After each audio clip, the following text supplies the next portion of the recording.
Welcome to PACKOLUTION. In this podcast series, you'll hear the experts of the packaging industry talking about sustainability and the future of packaging. It is brought to you by Watron and hosted by one of its founders, Michaela Wachtel, and Sales Director Ton Kniepscher.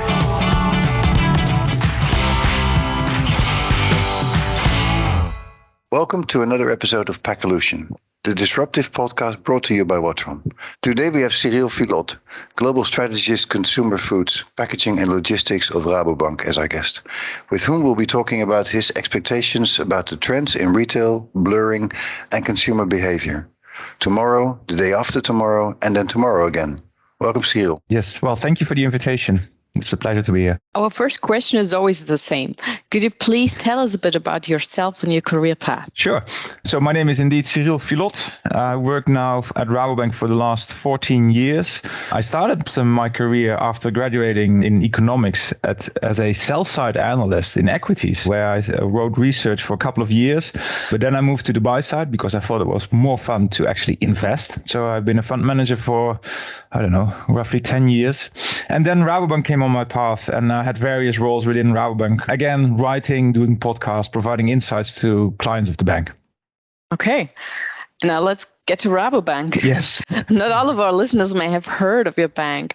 Which areas is Rabobank active in? It's a bit of a shame that listeners may not know us. So we need to change that. So thank you for bringing me on. Yeah, definitely. So in the Netherlands, people know us because we are an all finance bank. We are basically everything to everybody in the Dutch market, from retail to large companies. Outside of the Netherlands, we focus mostly on food and agribusiness. And there's a mostly in there. It used to be only, but we've changed that a bit. So mostly on food and agribusiness, which means that we are a leading bank to farmers. We are the second largest bank to farmers in Australia, probably one of the largest banks to farmers in Brazil, in the US, actually across the globe, to the other side of the value chain, which means, food retailers, food service companies, but also packaging companies and also food companies. So the whole value chain. What we've added recently is that we also have an ambition to become a leading bank in the energy transition. So working hard and smart also around renewable energy and making sure the world gets a bit greener from here. Since you're active in so many areas, you need to have a good overview of what is happening. In your opinion, is the trend towards more sustainability here to stay? Oh, that's a very interesting question, Ton. So one step back. So my role is, as you said in the job title, in the introduction, a strategist. Mm-hmm. I, with the team, we provide insights to the clients of the bank on what's happening in food or in packaging. And that's available through the website and also through podcasts, etc. So we do need to have this overview to have a well-informed view on, many things that are happening. Is the trend towards sustainability here to stay? This is a fantastic question, and I'll going to answer this a bit in an ambiguous way, as in no and yes, which is not helpful perhaps for your audience, but let's see where we get. And no is much more as a short-term answer. When I talk to smaller companies, mid-sized companies, especially in the food space, they find it incredibly difficult to almost survive, to maintain a stable business in the current area, in the current situation that we're in. As in, we're currently in an environment with high gas prices, with high inflation, consumers stopping a bit of their spending at least. We might enter a recession. So that's on the short-term side. The yes bit is that larger companies, especially in packaging, I have to add, especially in packaging, see that in the long run, running a sustainable business will provide a true competitive advantage, both from a operating point of view, so how your business is run, but also client facing. So we had a discussion with clients on this recently, and some of them said, no, we're doubling down because we have the resources available. We know that others can't spend and we can. So we're doubling down on our investments into sustainability and make sure that we have this competitive advantage in the long run.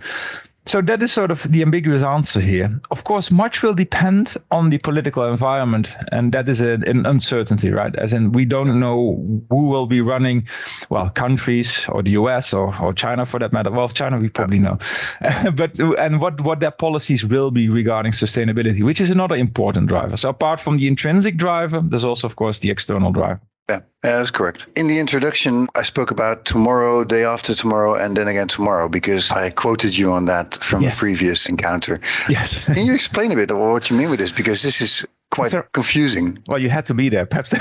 No, you were there, but many people that are listening to this weren't there, of course. Yeah. So what I mean is that for a business, whether it's a packaging business or a food business, you have to think along timelines. So there's the immediate operational issues that you're facing, which is tomorrow and actually today. As in, how can I make sure that my business continues to run in tough environments, or how can I do business development in better environments? Yep. And that latter thing is sort of the bridge to the day after tomorrow, as in, okay, we will weather the storm. Hopefully many companies will be able to weather the storm.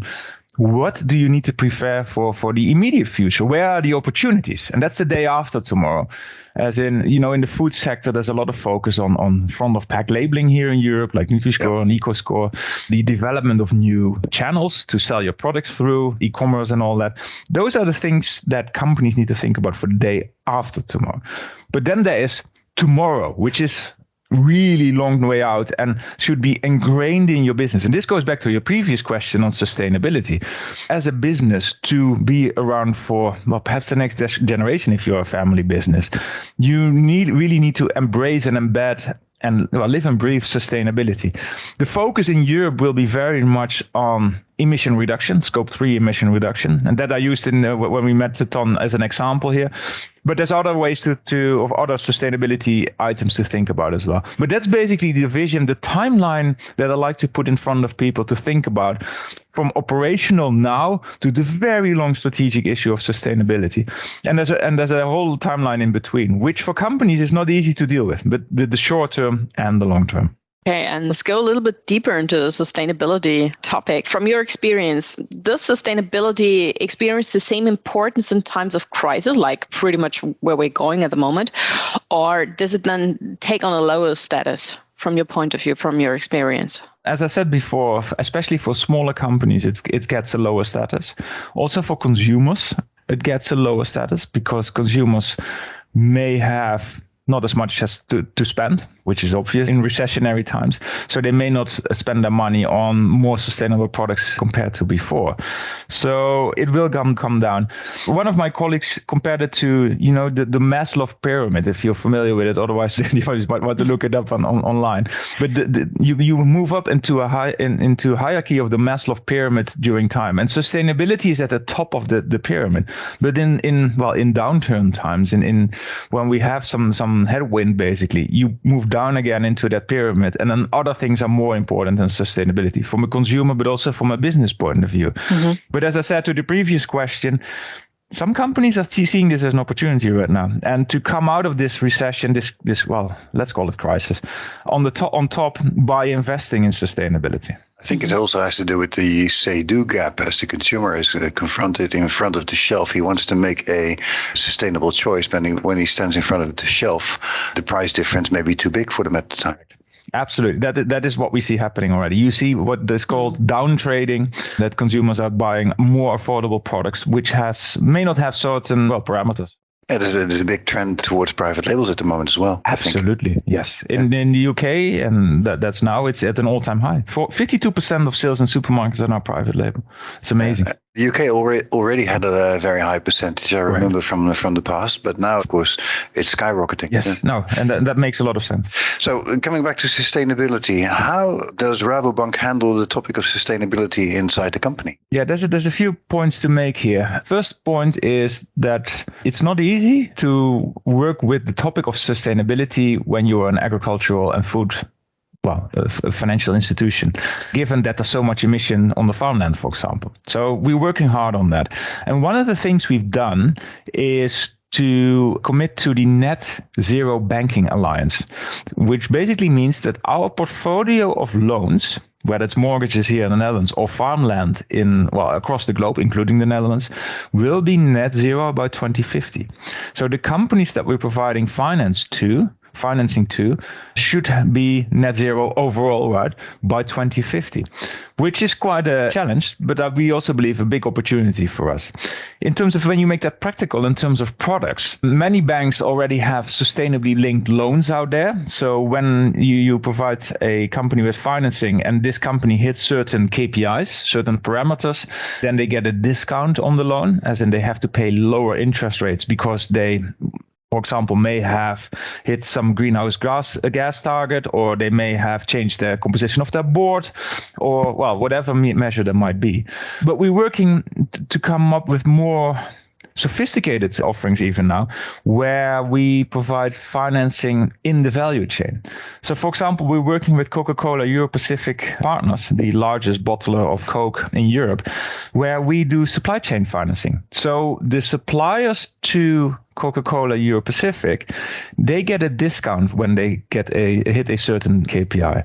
So, which is much more sophisticated because you are working in the value chain, but it's helping more parties. It's not only helping Coca-Cola, but also their suppliers in achieving certain targets.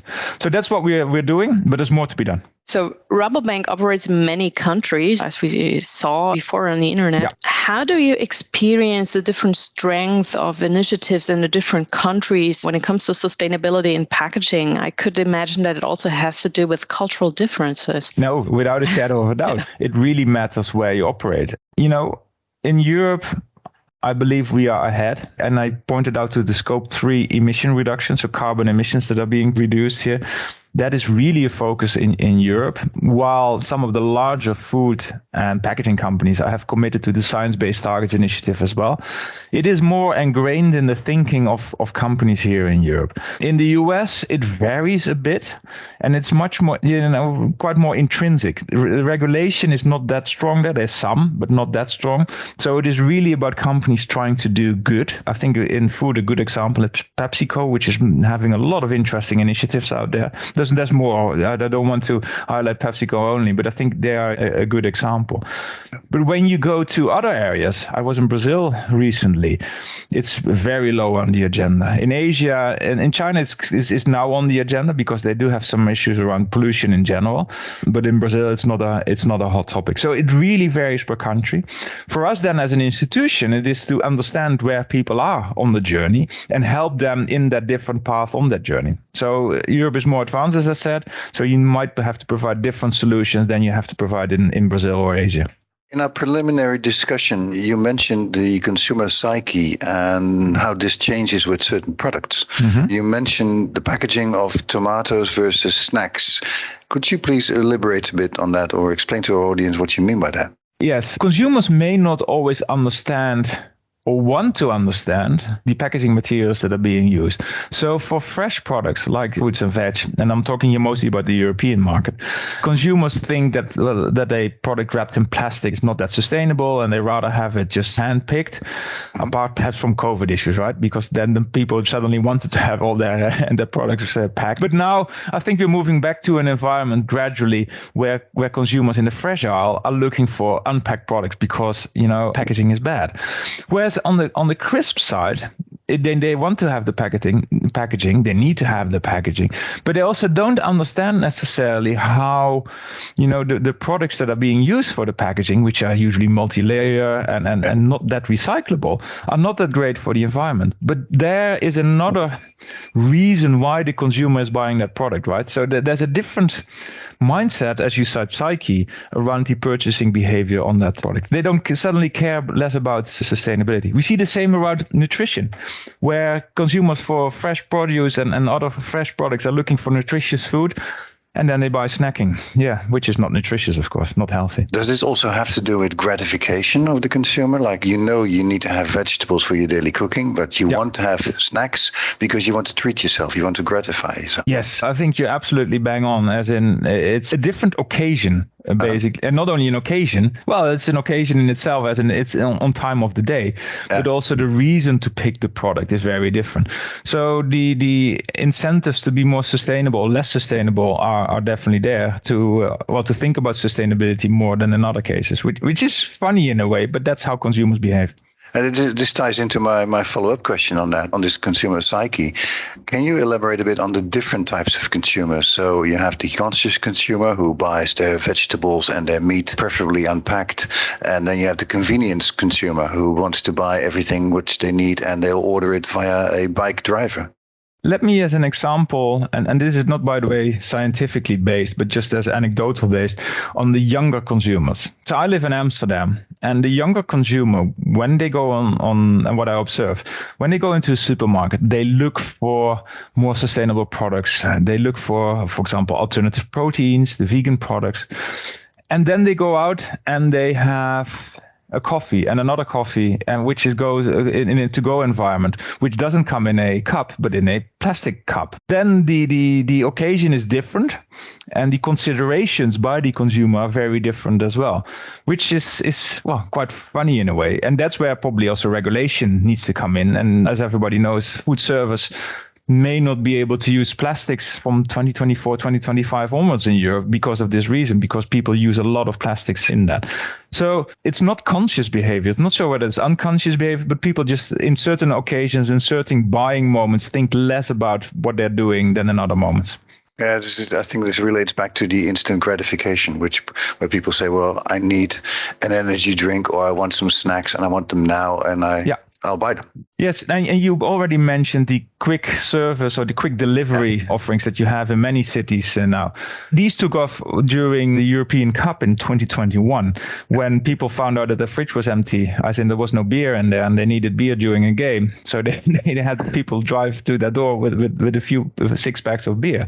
Yeah. That's really when it took off. It's sort of plateaued now, and you do see some consolidation in the market, but there's still people demanding those type of products or demanding those type of services. I think that's a better word. Those type of services, which comes with a very different packaging proposition. I think you refer to it as instant commerce. Yes. Well, quick commerce, instant commerce, you name it, but it's with 10-minute delivery. Yeah, exactly. It's quite a phenomenon that I also see, that I have also experienced. And coming to our next question, there's another phenomenon that you were mentioning in our interview before. You talked about blurring. Yes. Can you explain what this is? It's a phenomenon that's been around for a while, but you see this more and more in the retail space, but also to a degree in the food service space. With blurring, I mean that food retail and food service restaurants are becoming sort of part of each other, as in restaurants selling products or food retail having much more a hot or at least prepared meal offering. Some retailers are now experimenting even with delivery of prepared food. So they have a kitchen somewhere in the retail store, and while using these delivery services, they can actually deliver to people's home. And this goes especially on the retail side. The reason behind this is that with all the pressures that retailers facing from other channels, whether it's quick commerce, as we discussed before, or just online commerce, which is now significant in many countries with more than 10% market share in many countries in terms of grocery sales, they'd like to improve the experience of going to a supermarket or a hypermarket. And part of that is just offering food. It's the same as you go to a theme park, right? As in you have some food offerings there as well.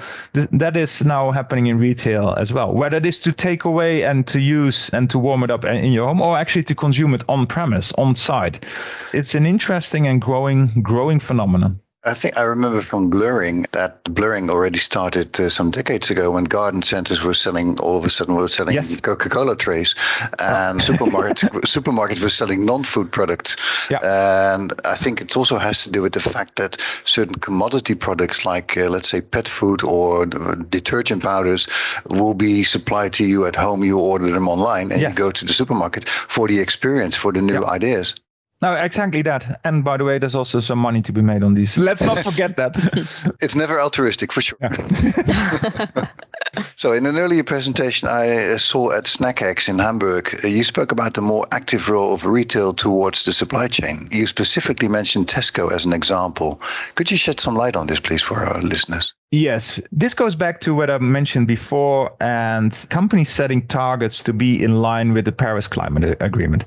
And so many companies have set out targets to be net zero by a certain year, whether it's 2050, which most companies have, or 2040, like PepsiCo. I think Unilever has 2039. It doesn't matter that much. Mm-hmm. When you then look at retailers also have set these targets to be net zero. There's a journey there because when you look at the emissions of a retailer, there's 3 scopes. Scope 1 and 2 are the emissions caused by the retailer themselves, which is, the lighting, the heating. And perhaps for many of the audience, this might come as a surprise. That is 3% of the emissions of a retailer. So the remaining 97% of the emissions of a retailer are the products that they sell. So the detergent that you mentioned before, or the pet food, or whatever, everything that they sell, which is part of the total emissions of a retailer, of everything, of all the emissions, 97% is of the product sold, which is out of the direct control of the retailer, right? Because they buy these products and they put them on the shelves. So think about that. Think about how that is in the context of achieving a net zero target by 2050 with some intermediate milestones. By 2030, most retailers want to reduce by 30 or 40%. So that is in general what is happening. And most retailers have these targets. And the numbers that I mentioned are on the average for retailing in Europe and the US. So you mentioned Tesco here. What did Tesco do? And this is probably already a year ago. They send out a letter to suppliers, and Tesco is not the only one, but they were in the public domain by this, but others have done the same. They send out a letter to their suppliers as in, dear supplier, can you please tell us what your emissions are for your products? And the second point on that letter was, dear supplier, by the end of 2021, so last year, can you tell us, what the emissions are by the end of 2022, is we need to know from you whether you are going to commit to be net zero at one point as well. And by the end of 2023, you need to have this commitment put into targets, which are scientifically based, the Science-Based Targets Initiative. So Tesco is asking their supply chain to come on this journey to tackle that 97%. And I think that is interesting. Whether these dates will be achieved or will be hit, those milestones, I'm not sure, because there's a lot going on right now. And so some companies may not be able to deliver. But for me, it's about the intention. The intention that retailers have to work on that 97% and get that to zero in the next, 28 years, but with some milestones on that journey. Which means that food companies, packaging companies, that they need to change as well. And for packaging companies, for food companies, many of those emissions are actually one step further in the value chain, whether it is in paper packaging, pulp, or whether it is dairy, which is high, has quite a bit of emissions, or beef for that matter. So there's a supply chain approach required to get to that zero for the retailer. And we believe that apart from price, convenience, quality, that's all still very important, that this is going to be an additional driver for retailers to ask of their suppliers, as in, you need to help me, which you can do in 2 ways, by the way, we'll come to that, but you need to help me to achieve those targets. And when I say it in 2 ways, there can be carrot and stick.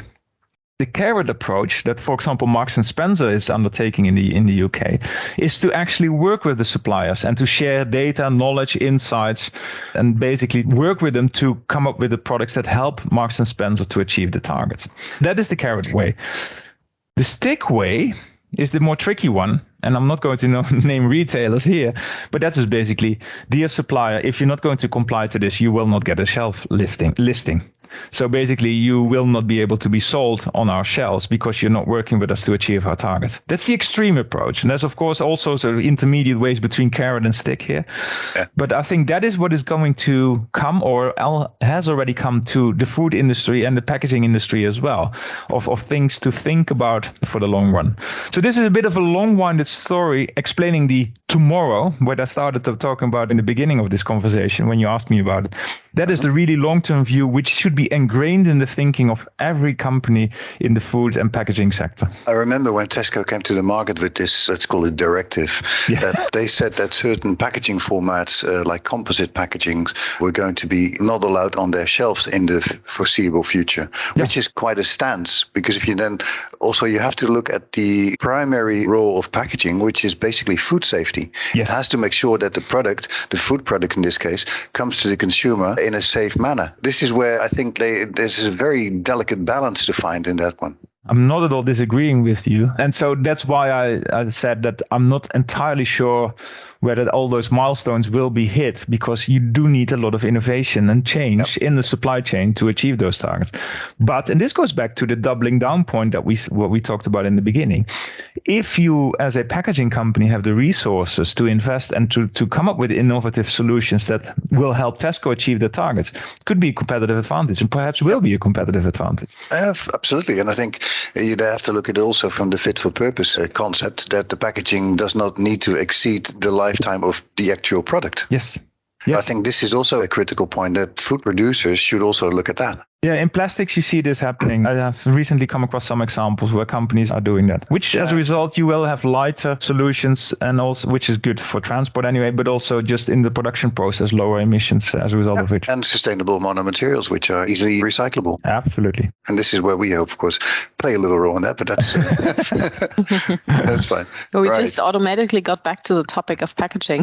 So that actually comes along with my next question, talking about packaging. How do you see the packaging and food industry developing in the future? It's not the easiest question because it's basically getting my crystal ball out, right? And also myself, we are currently very much inundated almost by the day-to-day struggles or issues that we see. And then you have to think about what I mentioned before, as in how is the world going to develop from here? And that's the geopolitical issues, which we shouldn't touch upon in this particular podcast, but they will influence food and packaging as well. But in a sense, this goes to the middle point of the timeline that I shared with you. As in, the companies need to think about the next 3 to 5 years, which in reasonable, economic circumstances will mean that certain online channels will develop further, not necessarily the quick commerce that we talked about, but just online grocery retailing. There is just a natural growth in that, because more and more people are going to adopt it because of lower pricing, and the quality of the service is just improving. So I think that's an important one, which requires different products and different packaging, of course. What we also see is this continued focus on sustainability in the broader sense. And for food companies specifically, I mentioned Nutri-Score before, I do believe, and this is especially in Europe, that there will be an additional emphasis, either intrinsically by food companies, but also pushed by the EU, on more, environmental friendly, if I may call it that, types of food products. Consumers in Europe, in some countries at least, are now familiar with Nutri-Score, a score from A to E, which is from the pack, showing what basically is inside the product in a very simplistic manner. Yeah, it's not traffic light. That's in the UK. So A is healthy, E is unhealthy. But EcoScore, which is now being trialed by some retailers, is trying to do the same thing. With A is environmentally friendly from a toxicity, emissions, biodiversity point of view, to E as in it's not great for the environment. So there's a whole range there. And I think that will be a big focus for food companies to distinguish themselves. So going forward, for companies to focus on is probably two things. One, what channels will develop from here, and what marketing methods do I need for that? Because that's always important in food. And the second one will remain sustainability as one to really take care of. Okay, so we've reached the end of the episode. Is there anything that you would like to add? Any last words or sentence that you would like to give to our audience? I've been thinking a lot recently on what companies need to do in food, in packaging, in the current environment, but also to prepare themselves for the long run. And the key word is that companies need to think about resilience more. So not only about business development and how to grow, but also how to make yourself more resilient in these tough times. Because I'm actually convinced that these tough times are not going to go away that easily. So think about how to build a resilient business, which is much more internally focused and externally focused on growth. And to achieve that resilience, one of the items that I put on the menu there for Rabobank's clients is supply chain collaboration. You need to work with suppliers to make sure that you get the right product with the right quality, that it's supplied to you at the right time. So it needs to be available when you need it as a food company, but perhaps also as a packaging company, at the right price. So P, price, quality, availability, PQ&A. And the additional component to that, and for which you really need supply chain collaboration, is the S of sustainability. And that sustainability, as we discussed in the Tesco example, you can only achieve by collaborating in the value chain. The companies can't do this on their own. You need to have especially vertical collaboration, but potentially even horizontal collaboration. So within the industry to achieve this target. So for any company listening today, think about P, Q, A, and S as the key words to achieve resilience going forward. That's an interesting point. So, this concludes another episode of our podcast, PACKOLUTION. Thank you, Cyrille, for sharing your experiences and vision, especially for the day after tomorrow and tomorrow with us. Yeah. Very interesting for us and hopefully for our listeners. Please stay tuned in this channel for more inspiring episodes of PACKOLUTION with experts in the packaging industry. Thank you.